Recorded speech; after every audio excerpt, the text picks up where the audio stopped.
Boa noite a todas aqui presentes, sejam todas bem-vindas a mais essa live. Tá? A Ingrid está perguntando aqui se é a live sobre Natural Cycles. Ingrid, essa ainda não é a live do Natural Cycles, ela será igualmente anunciada, tá? Como prometido e como já está nos nossos stories, sua desinformadinha. A nossa live de hoje é o encerramento dessa última semana do mês de agosto, que é carinhosamente apelidado de Agosto Dourado, né? Numa alusão ao leite materno, né? Que é o padrão ouro de alimentação para os bebês de maneira exclusiva até os 6 meses de idade e de maneira complementada dos 6 meses até pelo menos os 2 anos, né? O leite materno como a partir dos 6 meses até os 2 anos como um dos elementos importantes da dieta da criança. Então, vamos começar como sempre, testando o nosso áudio, testando o nosso vídeo, se vocês me veem bem, se vocês me ouvem bem. Eu peço que deem um ok, tá? Que me digam aí se vocês estão ouvindo direitinho, né? A gente fez essa semana inteira de posts sobre conscientização da importância da amamentação, da importância do aleitamento materno exclusivo até os 6 meses de idade, complementado dos 6 meses aos 2 anos, falando sobre as vantagens do aleitamento para a mãe, falando sobre as vantagens do aleitamento materno para a criança, né, para o indivíduo, para o filho de uma maneira geral, porque nós falamos de aleitamento materno, efeitos benéficos a curto prazo, né, a longo prazo. Então ali nós temos uma série de vantagens enumeradas que deve ter feito você caminhar para essa live e entendê-la como uma necessidade, né? Por quê?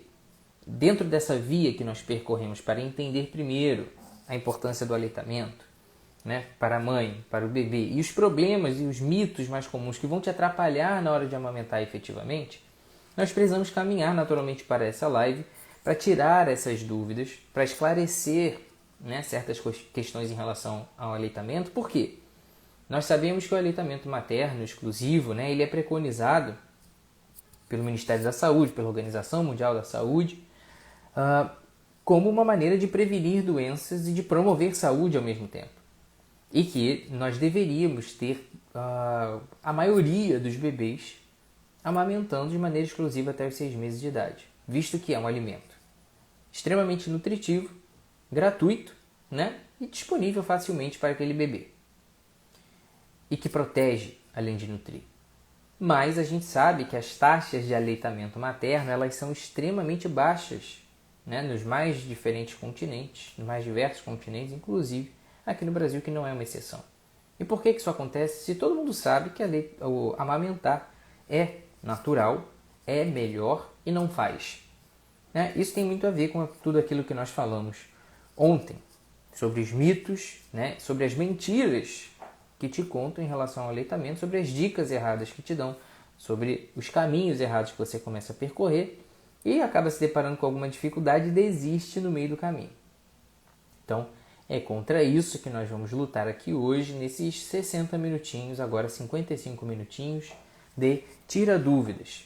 Algumas vocês já enviaram, mas fiquem à vontade, os comentários ficaram abertos e vocês poderão enviar as dúvidas em tempo real. Se eu achar interessante e não tiver nas perguntas já enviadas, eu respondo por aqui. Também, se assim for permitido pelo tempo, eu pretendo conversar um pouquinho sobre vocês que sempre têm o interesse de introduzir o método natural no período do aleitamento, como é que fica isso durante a amamentação, né? E qual é o potencial da amamentação de inibir propriamente impedir, né? Por si só, impedir uma nova gestação e como é que fica essa transição aí na utilização dos métodos naturais como os métodos de observação do muco, tá? Então vamos juntos e fiquem à vontade para mandar as dúvidas de vocês. Eu vou começar a responder algumas perguntas aqui. Bom, essa primeira dúvida é bem elementar, né? O desmame, como iniciar? Olha, Não existe uma fórmula mágica para que você inicie o desmame, cada mãe vai encontrar a sua maneira de realizar esse desmame, né? Naturalmente, existe um ritmo de introdução dos alimentos e quem vai poder te orientar nessa questão do desmame em si, nessa questão do suporte calórico do neném, dos tipos de alimento que ele precisa receber progressivamente, evidentemente vai ser o pediatra e o nutricionista. Mas o que você precisa entender é que a criança com 1 ano de idade, ela já pode estar comendo ali totalmente a comida da casa. Obviamente, se a comida da casa não for buchada, né, não for rabada com agrião todos os dias, a criança ela pode comer a dieta da casa. Mas essa introdução alimentar ela tem que se dar de maneira natural e progressiva, de alimentos menos sólidos para os mais sólidos, né? E, obviamente, com a supervisão da sua pediatra e a supervisão da sua nutricionista. Agora, é claro que existem algumas regras gerais para que isso aconteça, e isso não deve ser abrupto. Você está aí, ó, a mãe que colocou aqui essa questão está com um bebê de 1 ano, um filho, né, de 1 ano e 4 meses, uma criança de 1 ano e 4 meses. E obviamente que esse ritmo ele já tem que estar mais avançado do que naqueles bebês de 7, 8 meses. Nessa situação, a mãe já está dando a alimentação da casa normalmente para o filho. Então ela almoça, ela toma café da manhã, ela lancha, ela janta. Então ela já está dentro dessa alimentação habitual. E o seio é um complemento para ele, é proteção, é vínculo, né? E essa retirada progressiva ela vai se dar de acordo com o seu ritmo, com o seu filho. Não é obrigatório que com 2 anos você tire o peito, né? Mas é importante você perceber o quanto esse peito está sendo para ele alimento, o quanto ele está sendo para ele um hábito, simplesmente. E o quanto isso pode estar sendo prejudicial a você, né? Não com 1 ano e 4 meses, porque até 2 anos é recomendado que se amamente, mas a partir dos 2 anos você já pode se planejar para isso. A maneira mais adequada de fazer é com o acompanhamento do nutricionista e do pediatra de maneira consciente. Isso não precisa ser abrupto, né? E existe uma situação, muitas vezes, nesse meio tempo, que é a nova gravidez que aparece. E aí, o que a gente faz, né? Estou com um filho de 1 ano e meio em casa que ainda amamenta e engravido. 1 ano e 9 meses, ou 2 anos que seja. O que eu faço para tirar esse aleitamento? Precisa ser súbito, imediato? Não. A grande verdade sobre amamentar enquanto está grávida novamente, né, enquanto a mulher está grávida novamente, não existe nenhuma unanimidade sobre a necessidade de retirar, tá? o aleitamento.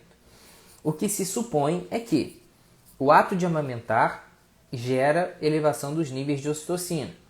E ocitocina é um hormônio que promove contrações uterinas. Então há um suposto, mas não comprovado fortemente, um suposto risco de parto prematuro com o aleitamento durante, né, o período da gravidez. Mas isso é suposto, tá? É um risco presumido. Não é documentado e nem muito menos quantificado. É um risco de tantos por cento, tá? Não existe esse dado na literatura. Então, o que os especialistas recomendam é que é de bom tom, a partir de 20 semanas, que o bebê já não esteja mais sendo amamentado, tá? Durante aquela gestação.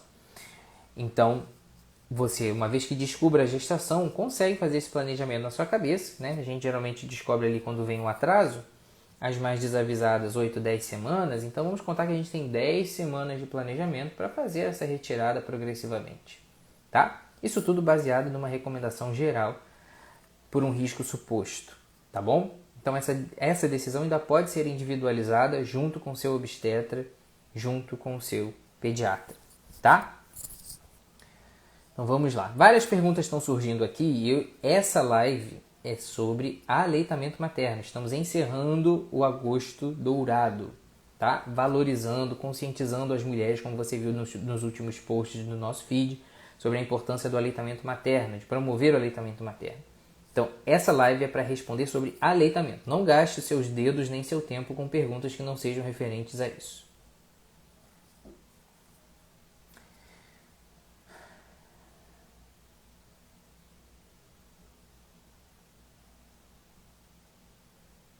Vamos lá para a próxima pergunta. Essa aqui é interessante.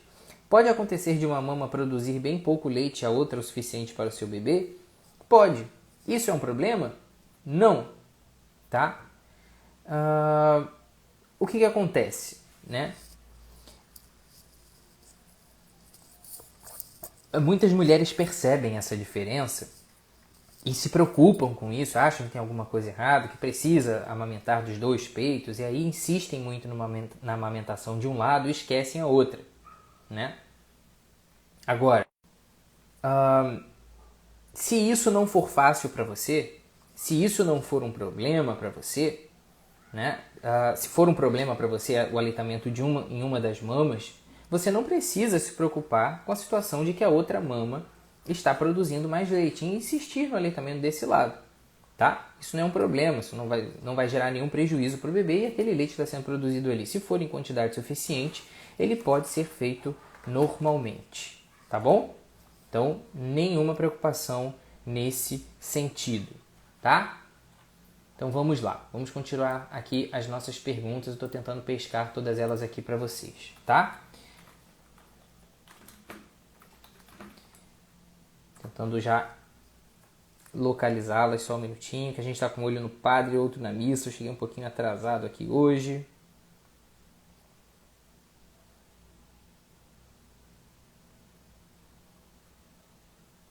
Essa daqui também é muito interessante. Eu vou abrir um parênteses, né? E vou acrescentar algumas coisas aqui que talvez estejam em outras perguntas. Minha mama não cresceu durante a gestação. Isso pode ser um fator para que eu não consiga amamentar? Não. Tá? Por quê? O que vai fazer a mama crescer de fato? A produção do leite que vem. Tá? Pode existir algumas alterações na mama decorrente dos hormônios da gestação, tá?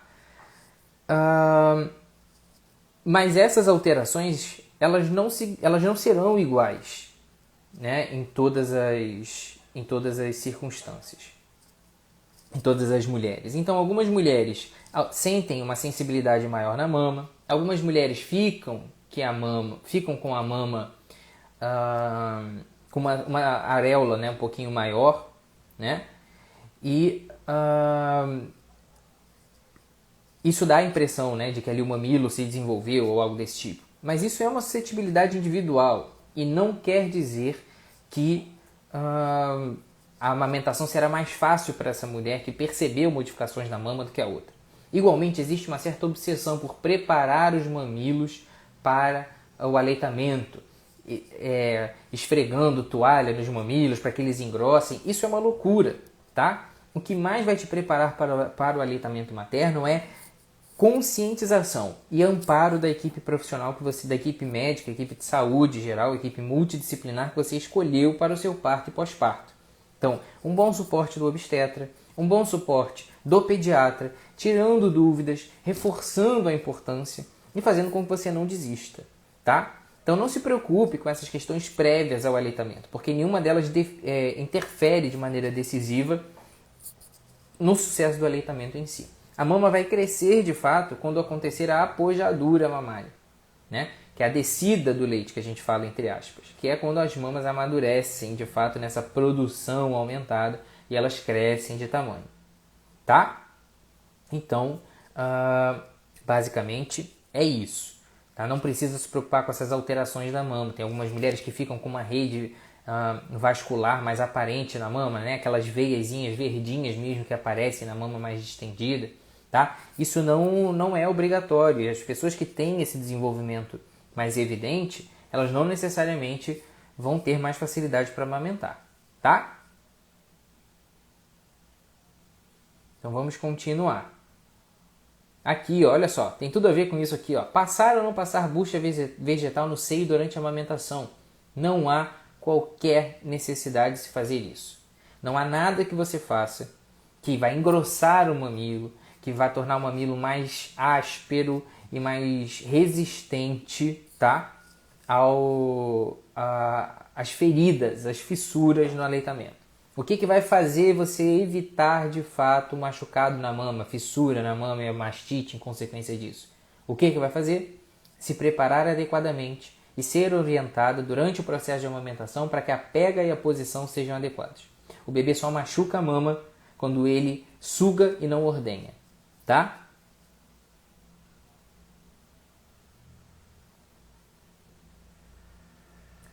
A outra pergunta interessante, por que o leite em pedra tem como estimular a produção de leite durante a gravidez? Isso, eu peguei essa pergunta porque ela ainda está dentro da outra. Então, tem como estimular a produção de leite durante a gravidez? Não precisa.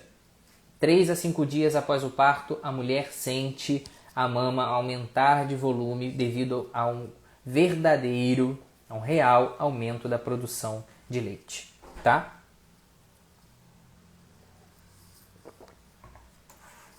Então, vamos à segunda parte da pergunta, que é a primeira dela. Por que o leite em pedra? Né?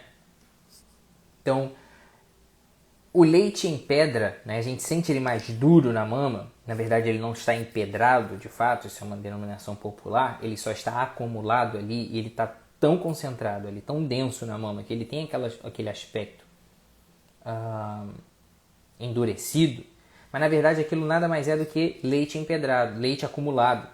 Tanto que se você faz massagem progressiva e ordenha essa mama que está empedrada, o que vai sair dali não é algo duro, espesso, é leite, fluido, tá? Então aquilo está totalmente distendido por uma quantidade muito grande de leite, por isso que tem um aspecto endurecido.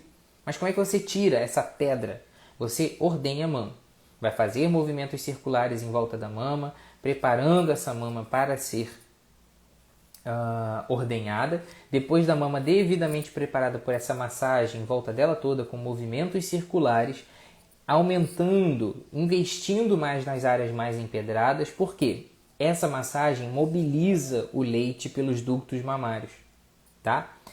Então, quando você faz essa massagem, você está empurrando esse leite para frente, na direção do mamilo. Então a massagem também ela é de fora, das áreas mais periféricas da mama para a área mais central, periareolar, tá?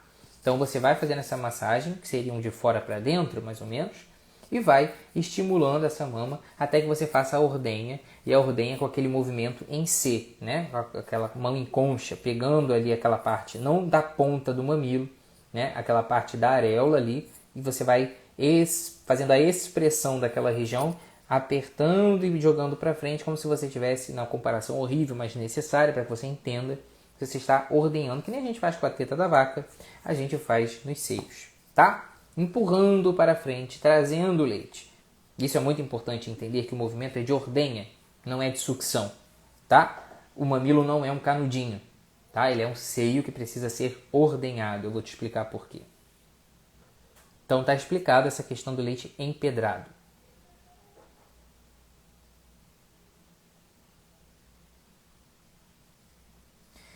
O que você acha do uso da concha e do absorvente do seio? Olha, essa é uma questão muito individual, ela é de opinião muitas vezes, mas para que a paciente decida se ela vai usar isso ou não, ela precisa entender quais são as consequências.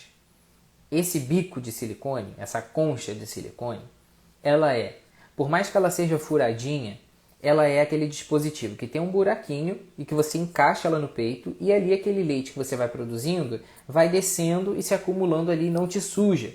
E muitas mulheres usam essa concha como um artifício para aumentar o bico, porque aquele negócio fica ali meio que num vácuo, né? Comprimido o dia inteiro, o tempo inteiro, na verdade não é para ficar com isso o dia inteiro, mas ela comprime aquilo ali e forma meio que um bico artificial que favorece a pega do neném supostamente. Olha, minha opinião sobre isso é que as mulheres que usam concha, que é um dispositivo de plástico, que não transpira e que acumula calor e líquido, que é o leite, vai fazer com que a mama seja, além de um lugar que eventualmente pode estar machucado, que ele fique com calor e umidade. Ali é um prato cheio para que a cândida se desenvolva e as mulheres desenvolvam um quadro de candidíase mamária, tá? Então, eu não aconselho o uso das conchas de silicone, tá? Porque não é o bico da concha de silicone que vai facilitar a tua amamentação se você está aprendendo direitinho sobre pega e posição. E, igualmente, se você quer se proteger por um aspecto, entre aspas, higiênico, primeira coisa, entender que a mãe ficar suja de leite na roupa é um processo normal. Ah, mas eu não quero sair na rua toda suja e fedendo de leite, entre aspas. Então você pode usar aquele absorvente, mas lembre-se de trocá-lo constantemente e de em casa não ter esse hábito, né, de manter aquele ambiente úmido, quente, abafado pela presença do absorvente de seio, tá? Esse absorvente ele pode ser usado esporadicamente por uma convenção social, se você assim achar necessário, porque não é um crime sair com a roupa suja de leite. Todo mundo que olhar uma puérpera com um filho no colo, com a roupa suja, não vai achar, nossa, que mulher porca, que ele está toda suja de leite. A mama dela produz leite, esse leite sai e ele aparece na roupa, óbvio, né? Então isso não é um problema, mas se isso te incomoda, obviamente você pode usar, só não abuse disso, para não criar calor e umidade ali o tempo todo, e em casa não há mínima necessidade de ficar com esse absorvente, né? Já que nem essa convenção social você tem, tá? Então, por favor.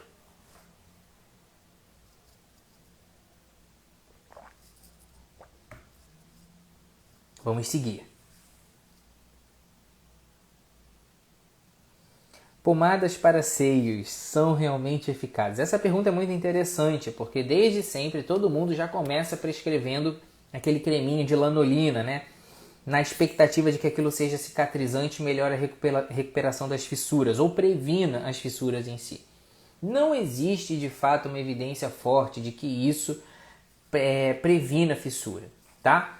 Há uma suposta vantagem de que quando você usa um creme que hidrata a pele e teoricamente diminui o atrito, né, pela amamentação, você esteja ali de certa forma facilitando, evitando uma escoriação da mama pelo hábito de amamentar. E o uso da lanolina em si, teoricamente, teria um potencial cicatrizante. Mas isso não é uma unanimidade, não é uma obrigatoriedade, tá? Nenhuma instituição. Eu fui formado pelo Instituto Fernandes Figueira, que tem um banco de leite humano que é referência para o mundo inteiro, e a gente sai de lá com essa ideia bem clara, tá? De que nada fará mais diferença na prevenção de fissuras na mama do que aprender a amamentar direito, tá? E o que a gente faz para proteger a mama dessas fissuras, desses machucadinhos? Terminou de amamentar, pega a gotinha daquele leite que sobrou, passa no mamilo, deixa ali bonitinho. Se você tiver um ambiente em casa que tem uma exposição a uma luz solar direta ou indireta, tá? Você pode simplesmente pegar um solzinho de manhã, né, na região do mamilo e estimular a cicatrização dessa forma. Não precisa ficar investindo em cremes, mas se você quiser usar, não tem problema, não vai fazer mal. Apenas saiba que essa situação não é milagrosa. Não adianta depositar todas as suas esperanças numa pomada se você não está fazendo o aleitamento da maneira adequada, tá?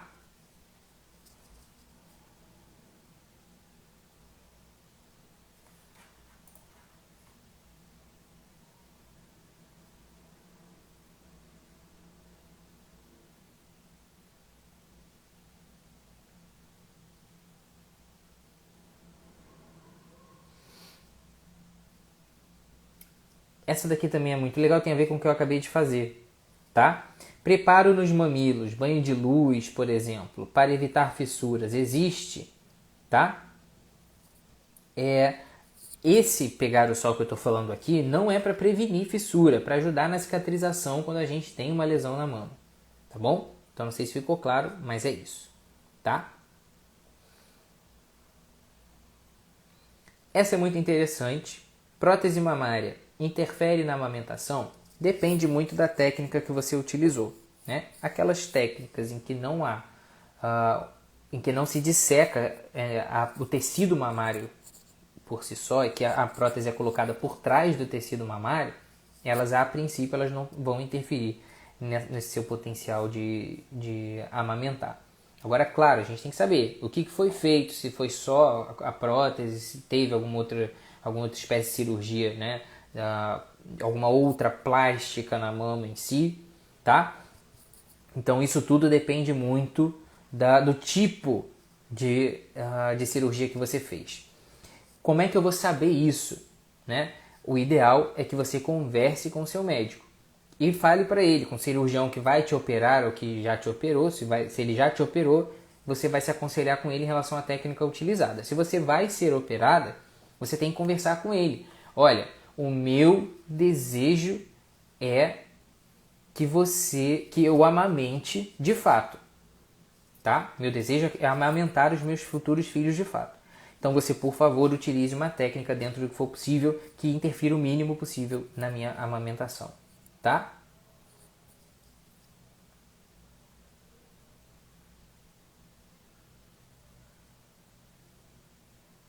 Essa aqui é muito interessante também. Aqui, ó, muita gente perguntando sobre preparar o seio antes do parto. Já falei sobre isso, ó. A Vivi, já respondi sobre a mamoplastia, né? Falando da prótese, já respondi sobre a mamoplastia. Lactante é a mulher que amamenta. E lactente é o bebê que é amamentado, tá? Pode pintar ou descolorir os cabelos? Teria alguma restrição? Olha, até mesmo na própria gestação, pintar os cabelos, né, fazer algum procedimento estético, digamos assim, no cabelo, hoje em dia é uma prática que seria muito pouco arriscada, porque a princípio as tintas que seriam mais prejudiciais, os produtos para cabelo que seriam mais prejudiciais são o formol e as tintas que tinham metal pesado, tá? Antigamente.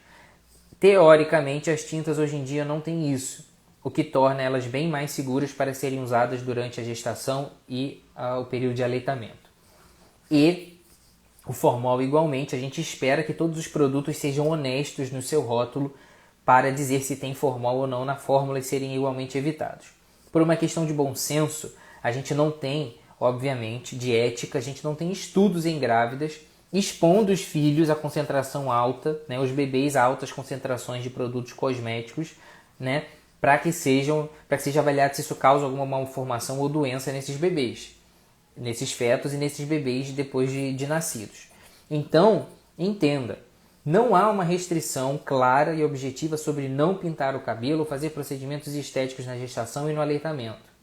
Mas saiba que não se pode garantir hoje, na maneira como essas empresas são fiscalizadas, de que essas tintas, esses produtos cosméticos sejam totalmente seguros. Então a recomendação que eu faço para as minhas gestantes é pintar o cabelo somente no terceiro trimestre, só usar tinta no cabelo somente no terceiro trimestre e os outros procedimentos evitar ao máximo a raiz, tá? Porque a gente não sabe, esses produtos que chegam no mercado hoje, eles são novos, a gente não sabe se eles fazem mal ao neném. Então usar esses produtos evitando, né, os primeiros centímetros do fio, evitando o contato com a raiz, é uma maneira de diminuir as chances de alguma malformação. Mas, igualmente, muitas mulheres pintam cabelo, fazem luzes, fazem alisamento, qualquer tipo de procedimento, sem saber que estão grávidas. Hoje em dia, né, boa parte das gestações não são planejadas, né?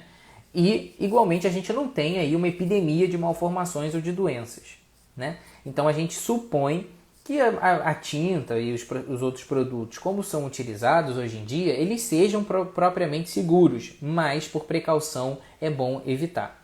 A minha opinião, que eu faço com as minhas gestantes, é deixar esses procedimentos no cabelo para depois de 28 semanas. E no aleitamento eu não restringo, pedindo só que evitem contato com a raiz, para que não atinjam eventuais concentrações elevadas no sangue, tá? Mas não proíbo de fazer no terceiro trimestre, porque o bebê já está mais formado e não teria um potencial muito danoso para o bebê usar alguma substância eventualmente prejudicial. Quem vai liberar isso para você é o seu obstetra, é o seu pediatra. As minhas gestantes e as minhas puérperas eu sei o que eu recomendo baseado no que eu acredito. Então, como não há recomendação objetiva sobre isso, fica a critério do teu médico. Mas eu, no período de aleitamento, permito que se pinte o cabelo, ou que se faça luzes ou alguma coisa assim, né? Eu não sei o nome de todos esses procedimentos, obviamente, mas formol nunca, né? Obviamente. E nem tintas malucas aí importadas da China, porque pode ter metal pesado e fazer realmente mal ao bebê, tá?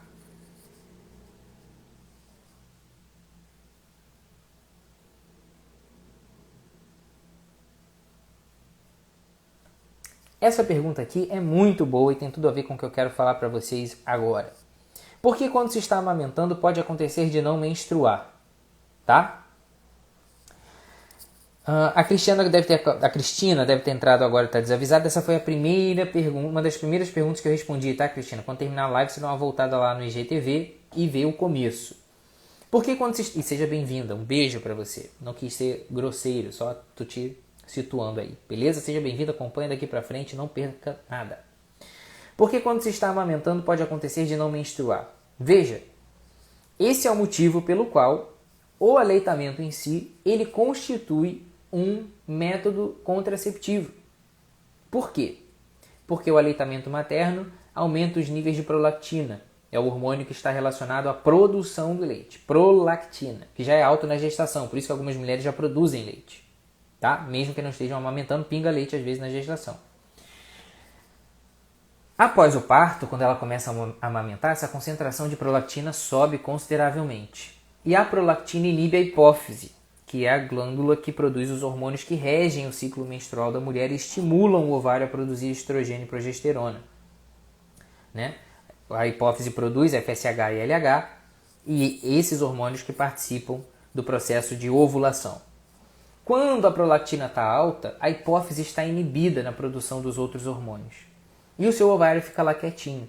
Por isso que existe aquele método contraceptivo chamado método lactação e amenorreia. A amenorreia é a ausência de menstruação na vigência de aleitamento materno exclusivo. Agora, acompanhe aqui comigo porque essa informação é crucial, tá? O aleitamento materno só é considerado um método contraceptivo eficaz quando ele cumpre alguns critérios. Primeiro deles, a mulher não pode estar menstruando, tá? Nos primeiros 6 meses de vida. Então ela não pode estar menstruando, ela tem que estar nos primeiros 6 meses de vida do neném e ela tem que estar amamentando sob livre demanda e exclusivamente no peito. Então, se você preenche esses critérios, ou seja, você amamenta pelo menos de 3 em 3, 4 em 4 horas, por pelo menos uns 30, 40 minutinhos, você não faz pausas noturnas de amamentação, o bebê está nos primeiros 6 meses de vida e você não está menstruando, você está dentro dos critérios do método de lactação e amenorreia. Qual é a eficácia desse método? 97 a 99%. Tá? 98 a 99%. Então veja, é eficaz pra caramba. Mas não se esqueça que esses critérios, eles não são fáceis de se atingir.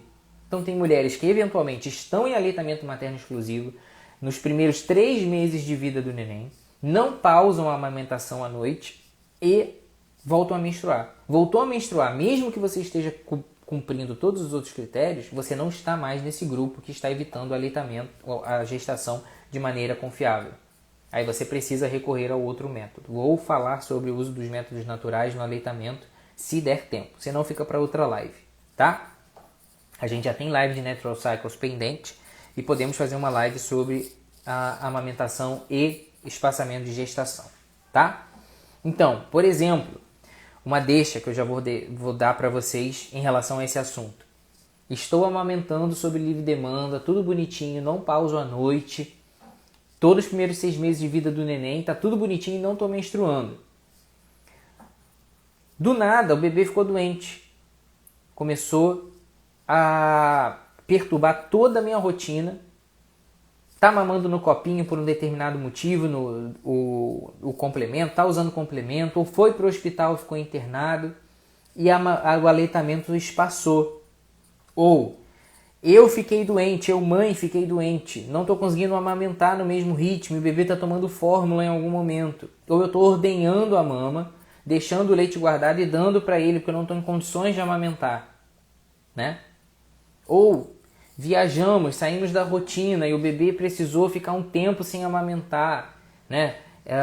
Sei lá, levei leite armazenado, congelado e estou dando para ele porque eu estou fora da minha rotina, não estou conseguindo parar para amamentar o tempo todo, qualquer coisa.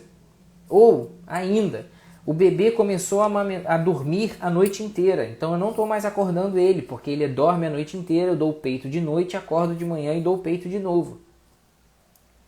Nessas circunstâncias em que a tua rotina de amamentação mudou, é uma excelente ocasião para que os hormônios da menstruação imediatamente subam e você volte a ovular esporadicamente. É aí que muita mulher fala que engravidou no aleitamento, no período de amamentação, dos primeiros 6 meses.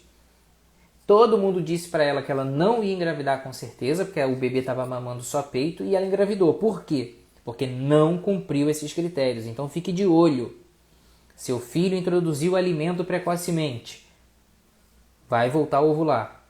Teu filho começou a dormir a noite toda e não mama mais durante a noite. Tem risco de você voltar a ovular. Minha menstruação voltou, mesmo eu amamentando o tempo inteiro. Tem risco de você estar ovulando. Então fique atenta e invista no teu método natural para que você não caia em pegadinha. Tá?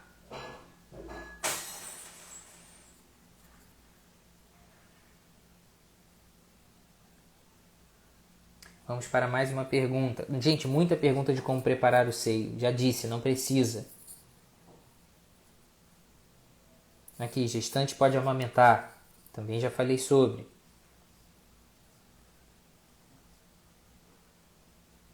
Essa pergunta é muito boa. Faz sentido chacoalhar a mama para misturar o leite? Não! Não sejam loucas, tá? Não sejam. Eu adoro essas perguntas, né? Essa é aquela hora que eu me realizo nas caixinhas e vocês adoram quando eu começo a responder essas caixinhas, né? Existe um processo que a gente chama de milkshake, carinhosamente, que é chacoalhar as mamas antes de ordenhar, tá? Você vai chacoalhar as mamas antes de ordenhar, não é para misturar o leite, querida. Você vai chacoalhar as mamas antes de ordenhar para facilitar a ordenha. Isso mobiliza o leite para fora e ajuda a ordenhar, tá? Então você faz aquela massagem circular em volta, prepara a mama, depois você dá aquela sacudidinha do milkshake, mas isso não é para misturar o leite, tá? Porque ele não vai misturar, ele está preso ali dentro dos ductos na mama, tá bom? Então não adianta, tá?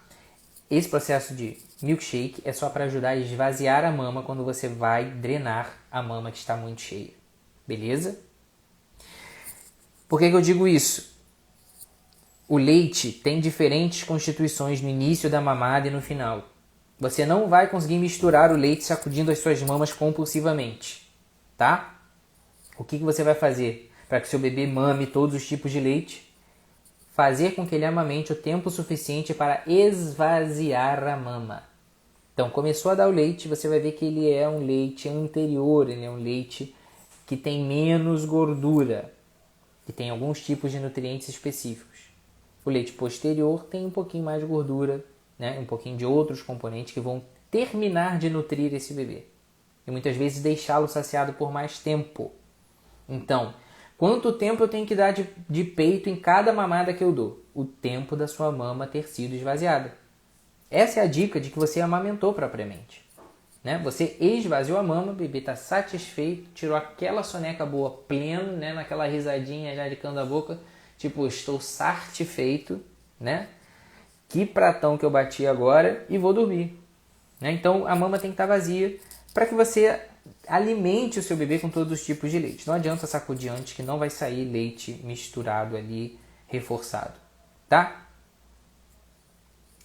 Ah, eu vou responder uma pergunta aqui que apareceu agora. Como armazenar o leite materno ao retornar ao trabalho, tá? Então, o leite materno, você precisa ordenhá-lo em algumas condições específicas e armazená-lo quando você quiser dar em outra oportunidade. Como é que você faz isso? O ideal é que você pegue, né, higienize as suas mãos, prepare um ambiente tranquilo, cubra a sua boquinha e o seu nariz com uma máscara ou uma fralda, tá? E, com a ordenha manual ou com auxílio da bombinha, a Tamires, minha paciente, está perguntando aqui compulsivamente sobre a bombinha. Eu já vi que ela está ansiosíssima com isso e eu vou responder, Tamires, fica tranquilo, eu já te vi, tá? A carinha das minhas pacientes eu reconheço aqui. A Kylie também já apareceu, a Mari também já apareceu, tá? Muitas amigas estão aqui também, já percebi as amigas que apareceram aqui e vou responder todas vocês, tá? Eu fico aqui de canto de olho só de olho aqui nos comentários. Então, quando você vai esvaziar a mama, eu sugiro que você use a bombinha sempre, tá? Por quê? Porque vai economizar teu tempo e poupar o teu trabalho. tá? Uma das coisas que mais te atrapalha a ter paciência para esvaziar a mama manualmente é o tempo que leva, porque demora muito mais, gasta tempo, mais dá dor, porque você fica o tempo todo ali com aquele braço, o braço já está cansado de carregar a criança, já está cansado nas costas de ficar segurando a criança, né? Então, usa a bombinha, gasta esse dinheiro e deixa de ser muquirana, tá? Melhor bombinha que tem, Medela, tá? E aí, o pessoal também gosta um pouquinho da Lancinot, né? Mas a Medela, para mim, é a melhor disparada. E quer ser um pouquinho menos muquirana ainda? Compra aquela que suga as duas mamas ao mesmo tempo, tá? Para você economizar teu tempo de esvaziar as duas logo de uma vez. Então, quero armazenar o meu leite para dar para o bebê. O que eu faço? Higieniza as mãos, fraldinha aqui, pegou um potezinho que você esterilizou naquele esterilizador de micro-ondas ou deixou fervendo lá no fogão. Como é que tem que ser esse pote? Você pode ordenhar em algum pote qualquer, que esteja adequadamente esterilizado também, óbvio. Mas você vai transferir, você vai ordenhar naquele potinho ali, naquele coletor, e vai transferir esse leite para um pote de vidro com tampa de rosca, tá? E guardar na geladeira por 12 horas, você pode dar, e no freezer você pode armazenar ele por 15 dias, tá bom? Existem mulheres que têm uma produção muito grande e doam o leite para alguns bancos de leite, como é o do Fernandes Figueira, por exemplo, que a gente teve a incrível oportunidade de acompanhar lá no Fernandes Figueira.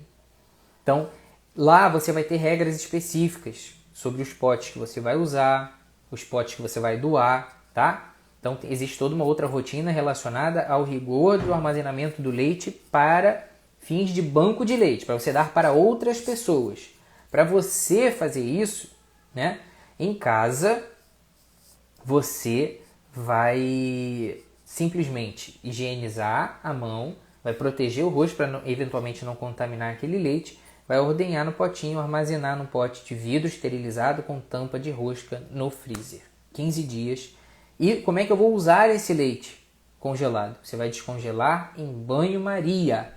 Você não vai jogar isso no micro-ondas. Não é assim que se faz. Tá bom? Então, beleza. Vamos para a próxima.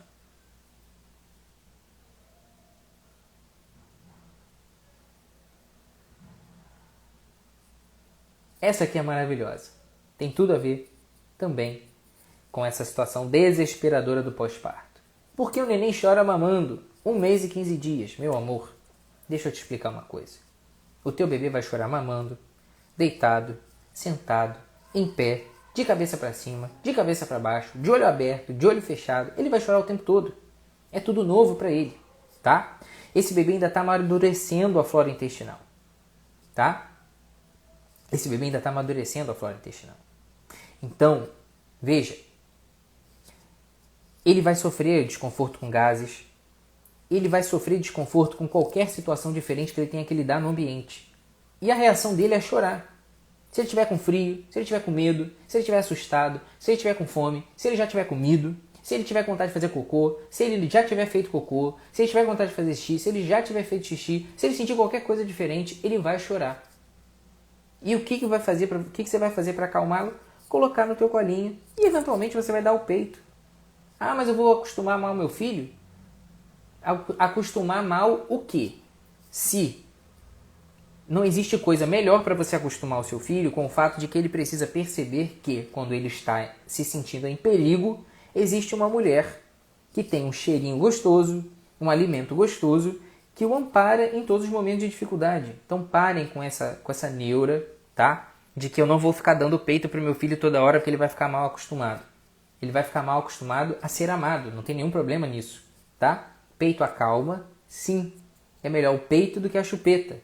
Então parem com isso. Vocês não têm medo de dar chupeta para deixar o bebê mal acostumado, mas vocês têm medo de dar o peito o tempo inteiro para deixar o bebê mal acostumado. Vocês não têm medo de mal acostumar ele com chupeta para dormir. Mas vocês têm medo de mal acostumar o bebê a se sentirem refugiados no colo de vocês, no peito de vocês, então não tenham medo. E ele chora no peito? Sim, ele chora no peito, ele chora fora do peito, ele chora no peito dos outros, tá? Então não tem essa, tá? Não é o seu peito que está fazendo ele chorar. É a vida que está fazendo ele chorar e a única coisa que vai acalmá-lo na grande maioria das vezes é o peito, tá? Se ele tiver com gases, se ele tiver com cólicas, existem outras medidas a serem tomadas. óbvio, mas o peito acalma muitas vezes, tá? Essa pergunta é maravilhosa. Chupeta atrapalha, mito ou verdade? Pegar esse gancho para falar de todas as outras questões relacionadas aos bicos, mamadeiras, etc. Chupeta atrapalha? Sim. Tem gente muito mais experiente que eu, que você, que todas essas mulheres aqui desta live que já estudaram isso e já mostraram por A mais B que chupeta causa confusão de bicos, tá? Porque a maneira como o bebê chupa a chupeta, a maneira como o bebê chupa a mamadeira é diferente da como ele ordenha a mama. Percebem o que eu estou falando?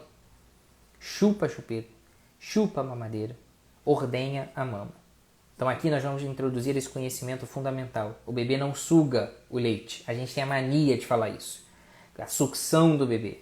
O bebê suga o leite que ele ordenhou da sua mama, tá? Então vamos considerar que essa aqui é uma mama, um peitinho, tá? De lado. Então a mulher está assim, tá? E o peitinho está aqui. Então vou manter o peitinho virado para o lado e só eu vou virar de frente. Aqui está o bico do peito. E aqui está o mamilo em si, a areola, tá? O bebê não faz isso aqui, ó, e chupa o leite que está aqui. Isso aqui são os seios lactíferos, tá? Tem vários canais cheios de leite vindo da mama inteira para cá e eles se acumulam, esse leite se acumula logo atrás da areola, em estruturas mais dilatadinhas. O final do ducto da mama ele é dilatadinho, dessa forma que está aqui. Ele forma os seios lactíferos aqui. Então o bebê ele não pega aqui e faz chupa de canudinho a mama no mamilo. Ele pega isso aqui e abocanha. E sabe o que ele faz? Isso, ó. Tá? O que ele está fazendo aqui? Ele está sugando? Não, ele está ordenhando a mama, ele está apertando o seio lactífero e empurrando o leite para fora. Aí esse leite cai aqui na boquinha dele. E aqui ele suga. Se ele está sugando a mama, ele faz aqui, ó. Puxa, puxa, puxa, puxa, puxa. Faz aí na tua mão. A tua mão esfregando uma na outra e puxando o leite. Não sai. E machuca. Pelo atrito. Porque o bebê fica pé da vida que ele está puxando, puxando, puxando e não sai. Ele está falando, porra, esse canudo aqui está entupido. E puxa, e puxa, e puxa e machuca. Então quando o bebê faz isso, o leite sai. Quando ele faz isso, o leite não sai. Ele arranca a pele do mamilo, mas ele não arranca leite da tua mama. Tá? Então o movimento é ordenha. E ele não ordenha a chupeta. Ele não ordenha a mamadeira. Ele suga. Então quando você faz essa confusão de bicos, aumenta o risco dele, na hora de pegar a mama, não ter aprendido esse movimento direito, tá? Por quê? Os primeiros dias de amamentar são sempre muito difíceis, mesmo para a mãe mais orientada. Por que isso? Porque o bebê está aprendendo a amamentar. O bebê nasce com esse reflexo, mas jogo é jogo, treino é treino. Então quando ele está na vida real, ele vai aprender a fazer esse movimento. E você vai direcionar ele várias vezes. Por que que a gente tem que tirar o bebê do peito toda vez que ele pegar errado e botar de novo? Para ele perceber esse movimento. Ele vai se ajeitando e você também. Então não se assuste, esse processo é difícil. E nesse começo, principalmente, a chupeta vai atrapalhar sim. A mamadeira vai atrapalhar sim. Ah, mas ela acalma e o bebê para de chorar. Tá bom, se você quer dar o chupeta e não quer dar o peito para ele se acalmar, opção sua. Agora saiba. Ah, eu sempre dei chupeta e nunca atrapalhou. Beleza, campeão. Eu sempre dei mamadeira e nunca atrapalhou. Beleza, campeão. Agora, saiba que boa parte das mulheres vai dar e a consequência disso vai ser o abandono do aleitamento. Tá? Porque por dois motivos. Primeiro, a confusão de bicos. Segundo, que aquela prática instintiva da amamentação vai sendo deixada de lado porque apareceu uma situação mais fácil e menos custosa, que é dar a chupeta. Tá? Sem contar os benefícios que a minha paciente, que é dentista também, doutora Marcela, comentou lá no post sobre as vantagens para o recém-nascido com o aleitamento, que é desenvolvimento adequado da arcada, tá? Da mandíbula e da arcada dentária, por assim dizer, né? Do que vai ser a arcada dentária do neném, tá? De maneira adequada. Uma coisa é sugar, outra coisa é ordenhar.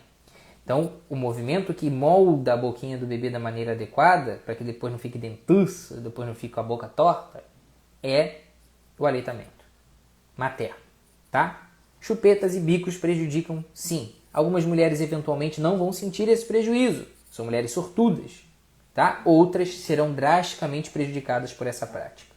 Então, atrapalha, mas não é uma unanimidade. Algumas mulheres gostam de usar, e aí, minha filha, é contigo mesmo. Você sabe dos riscos, se quer correr, vai. Pode dar certo, mas pode dar errado, tá?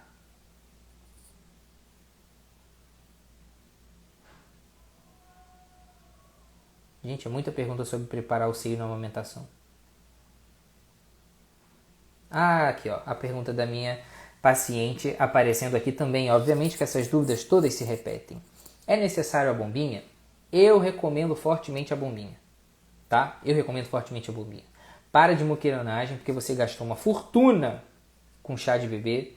Você gastou uma fortuna com foto de gestante, para você ficar linda lá, cheia de pano voando no vento, que você nunca mais vai ver essas fotos, tá? Toda esparramada lá no vento, com aquele fotógrafo puxando teus panos lá para ninguém ver, tá? E você não quer gastar esse mesmo dinheiro, que custa a mesma coisa ou menos, com a bombinha, tá? Não compra bomba porcaria, porque você vai dizer depois para os outros que bomba não ajuda em nada. Porque bomba porcaria não ajuda em nada. Bomba da Medela e da Lancinot ajuda, tá? Eu sei. E não compra bomba manual não, porque aquilo é uma porcaria e machuca. Compra a bomba elétrica, tá? Que é mais cara, mas funciona, tá bom?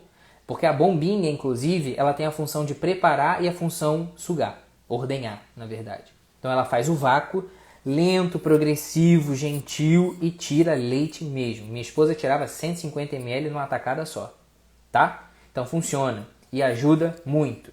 Economiza tempo, diminui o risco de você se machucar, tá? Facilita as coisas e armazena mais fácil, porque a bombinha ela já acumula dentro do potinho. Você esteriliza aquilo tudo da bombinha, bota naquele esterilizador de micro-ondas que é maravilhoso. Você usa aquilo direto, já acumula no pote. O pote muitas vezes já tem rosca, tá? Ou do pote você já joga direto naqueles potinhos que você usa para guardar. Anotou a data para não se esquecer, isso é um passo importante, né? Bota com uma caneta daquelas canetas permanentes, né? Permanente mais ou menos, você vai ter que limpar depois e botar outra data, para você não se perder de que data você botou no freezer, para depois, daqui 8, 9 dias, você já não saber mais qual foi a data que você botou, tá? Então, para de muquiranagem e compra a porcaria da bombinha.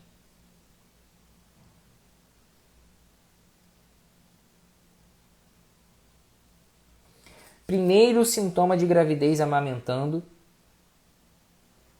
foi ardência nos mamilos. Por que isso acontece? Na verdade, eu acho que o que ela queria dizer é que o primeiro sintoma durante o período de aleitamento foi a ardência, né? Vou considerar isso. Então, a dor na amamentação. Qual é o problema? Algumas mulheres no começo, ainda que amamentem direitinho, vão sentir mais dor e sensibilidade na mama. Testemunhei isso aqui em casa. Eu supervisionava todas as mamadas, ela acontecia direitinho, ainda assim doía muito. Mas a diferença é que essa dor não gera fissura, essa dor não gera mastite, essa dor não machuca a mama. É uma dor relacionada à sensibilidade.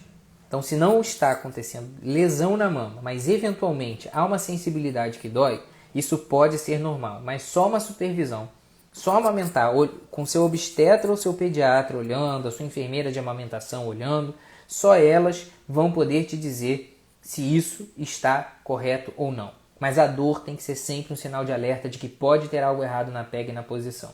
E a dor tipo ardência, fisgada, umas agulhadas que aparecem na mama do nada, elas podem ser candidíase também.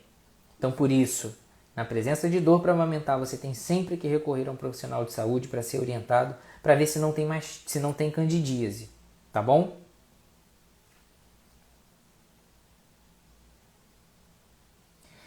Essa é muito boa. Como aumentar a produção de leite? Talvez seja a última pergunta. A produção de leite, ela é aumentada pela amamentação. Não existe nada melhor do que isso, tá? Então, quanto mais você amamenta, mais leite vem. Quanto mais você foge da amamentação, quanto mais estresse você coloca na amamentação, menos leite vai ser produzido, tá?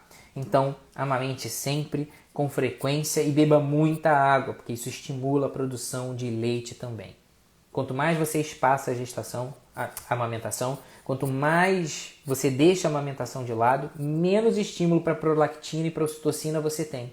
Mais difícil vai ser produzir e ejetar o leite, tá? Então, preciso tomar cerveja preta? Não seja louca, tá? Meu médico passou Plasil, não serve. Meu médico passou spray nasal de ocitocina, não serve. Vai te dar um apoiozinho, mas não serve para aumentar a produção de leite. O que eu faço? Dá o peito, dá o peito, dá o peito, dá o peito. Bebe água, bebe água, bebe água. Alguns estudos sugerem o efeito da alfafa manipulada e do feno grego manipulado para aumento da lactação, tá? O resto é mito. Então você pode conversar com o seu médico sobre essas possibilidades e ver se você pode se beneficiar desses fitoterápicos para aumentar a sua produção de leite. Beleza? Então, não desista de amamentar. Vai ser difícil no começo. No começo só vai vir colostro naqueles primeiros dias. Meu leite está aguado. Não é isso. Colostro é um leite com menor teor de vitaminas lipossolúveis, tá? E de gordura. Então ele vem mais branquinho. O que tem ali? Água e açúcar. É o que ele precisa nos primeiros dias de vida. Dali para frente, as suas necessidades calóricas aumentam e o leite naturalmente também muda, tá? Então vem a pojadura, aquele leite mais maduro e ele sustenta por mais tempo, tá? Não existe leite fraco. Já falei para vocês, o leite só modifica sua composição em mulheres profundamente desnutridas. Se você pegar o teu leite, o leite da mulher lá do Paraguai, o leite da mulher da Nova Zelândia, o leite da mulher da China, vai ser a mesma coisa. Então não existe leite fraco. Não precisa tomar domperidona. Dá peito, bebe água. Se acontecer alguma coisa, a produção diminuir muito, tente o feno grego, tente a alfafa manipulada, mas saiba que o principal estímulo de longe é não desistir de amamentar. O leite vai parecer fraco, o bebê vai chorar toda hora, mas não é sempre de fome. Então invista na amamentação. Quanto mais peito você der, quanto mais tranquila e segura você estiver, maior será a sua produção. Então seja amparada por um bom profissional, não desista e cumpra esses critérios. Dê o peito, dê o peito, dê o peito. Não desista, não existe leite fraco. Ele está sustentando o neném. Não é porque ele está chorando que ele está com fome. Beleza? Eu acho que não vai dar mais tempo, a gente só tem 2 minutos aqui, tá? Eu vou deixar essa pergunta como uma deixa, para que a gente possa falar de outros, da introdução dos métodos naturais durante a amamentação em um segundo momento, tá? Me comprometo a ver com vocês aí na próxima semana, algum dia em que eu consiga. Como eu nunca tenho a mínima ideia da minha agenda, que tem sempre uma cacetada de coisas, salpicados, uns partos aí no meio que bagunçam tudo, eu preciso ver com a minha amiga, com a minha sócia querida, que sabe mais da minha agenda que eu, quando eu posso ver, tá? Essa outra live em que a gente vai anotar aí quais são os riscos, né, da amamentação interferir na contracepção, tá? Como proceder com os métodos naturais no período de aleitamento, quais são os recursos que você tem. Dá para fazer billings no pós-parto? Dá. É só ficar atento, perceber as mudanças do PBI e verificar quando o seu PBI muda e quando está vindo o sinal de fertilidade. Isso vai ser muito irregular, mas se você ficar de olho, você não vai cair na pegadinha. Anota, anota, anota e entenda que seu PBI pode ser variável, tá? E Natural Cycles, também muito legal, tá? Então não percam, vou fazer essa live, surgiu agora da cabeça, obviamente, porque eu sempre estou fazendo arrumando esses problemas para mim mesmo, mas em breve a gente volta para comentar sobre isso, beleza? Então, até a próxima, a gente se vê em breve para comentar sobre isso também. Tchau, galera, muito obrigado.